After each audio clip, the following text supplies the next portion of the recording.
ඉනෝකක්ක මාර්තු මාසයේ දඹදිව වන්දනාව යන්න හදන්නේ.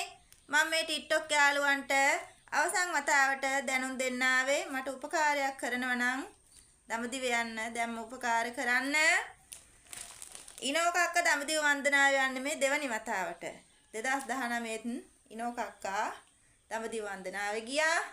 ඉතින් ඉනෝකක්ක දඹදිව වන්දනා නඩේට රුපියල් 55000ක් දීලා තියෙන්නේ. ඉනෝකක්කට වන්දනාවේ යන්න සල්ලි මදි. ඉතින් ඉනෝකක්කා දැන් මේ රත්තරන් බඩු ටික උගස් තියලා හෝ විකුණලා හරි දැන් දඹදිවේ යනවා කොහොමද? ඔයාලා උදව් කළත් නැතත්.